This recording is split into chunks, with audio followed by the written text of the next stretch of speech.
Selamat datang ke channel Syazwan.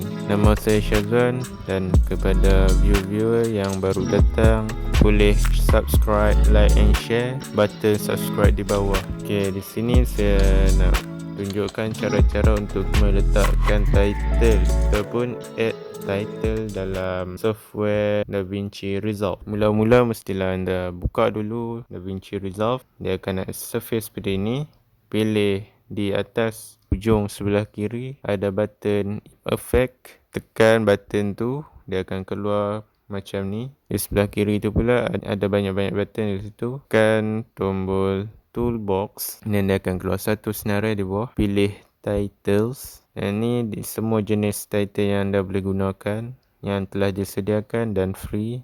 Anda boleh pilih saja dan add masuk je dalam video anda. Untuk add title ni, anda just drag, iaitu right click pada anda punya mouse and then just hold, drag dia masuk ke dalam video anda macam ni.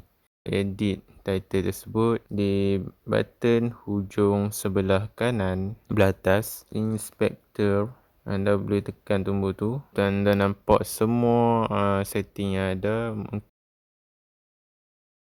Tarik ke bawah tu, nampak lebih besar tempat setting word tu. And then untuk tukar nama ataupun tukar title, klik rich text and then just tukar nama dia. How to edit? So okay, untuk kita tukar font dia, tu jenis bentuk huruf tu, anda just klik pada font family and then di bawah font family tu ada pula font tu. Okay, then kita boleh tukar color dia, macam-macam color, nak custom pun boleh.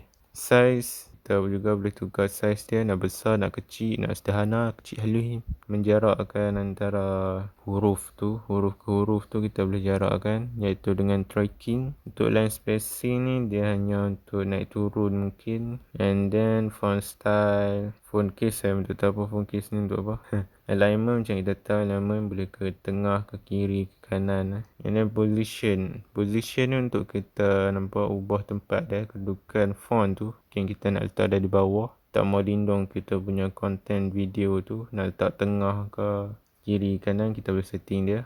Lepas tu kita boleh guna rotation angle untuk kita rotate title tu. And then ada stroke color. Stroke color ni kita tahu lah, dia macam tu yang anda lihat di screen ni. Kita boleh edit dia untuk stroke dia.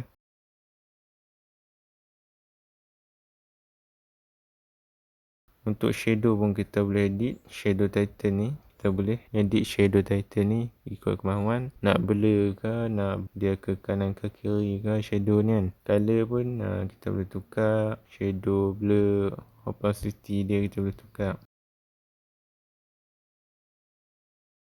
And then untuk background, saya tak tahu background ni untuk apa. Kita tak silap saya, background ni dia untuk dia jadi macam subtitle kan. Subtitle bila kita tengok belakang tu ada hitam ke putih kan, nak bagi nampak. Anda boleh edit background ni dengan pelbagai color yang anda nak lah. Customize dia, anda boleh je. And then okay, kita try. Ini untuk background lah. Kita boleh nampak, kita boleh adjust dia jadi bulat, petak. Kita boleh adjust dia besar, kecil. Kita nak ke kiri, ke kanan dia punya background tu. Kita nak ke atas ke bawah ke boleh.